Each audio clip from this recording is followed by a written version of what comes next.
Welcome to Morningstar. I'm Holly Black. With me is Jelena Sokolova. She's an analyst at Morningstar in Amsterdam. Hello. Hi, thanks for having me. So you've been looking at the smartwatch and luxury watch sectors. Can you tell us a bit about the growth of the smartwatch in recent years?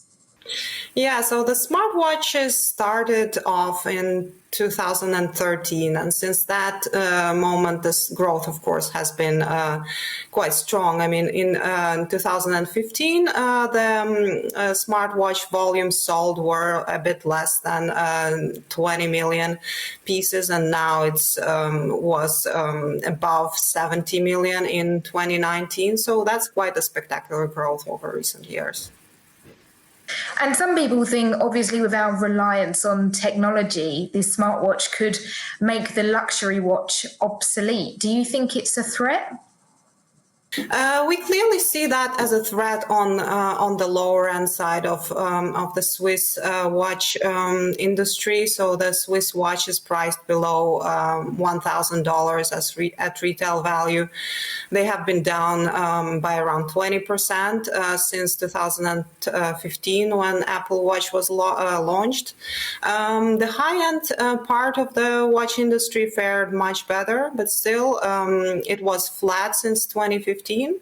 But I think that is not due to smartwatch competition, but there are other factors, such as, for example, Chinese graph demand, which still contributed a meaningful part of sales in 2015, plus the development of the parallel channels, such as gray market channels, where excess watch inventory post-Chinese bubble was Channel 2, as well as pre-owned watches on platforms such as Watchfinder or Chrono 24.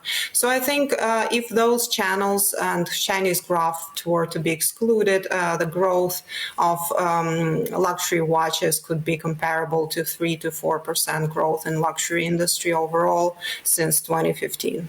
So it's interesting you say the higher end of the luxury watch space is a bit safer, but one of your top stocks in this sector is Swatch, which I don't typically think of as being at that end of things. What is it you like about Swatch?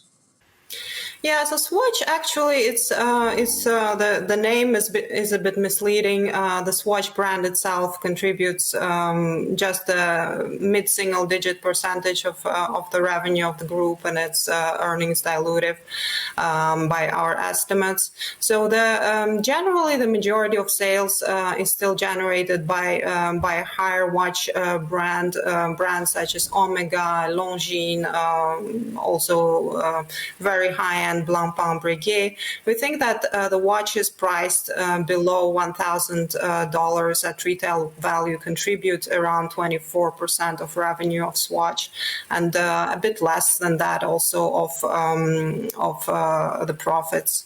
So we think that the high end should still be well positioned, protected by the competition by the conspicuous value and investment value of luxury watches.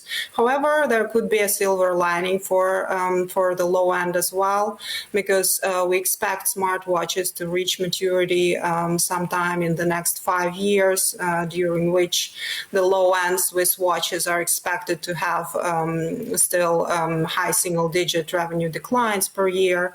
However, they may stabilize thereafter at sort of low single-digit growth rate after 5 years. That is consistent with history when mobile phones were adopted as an alternative to time telling.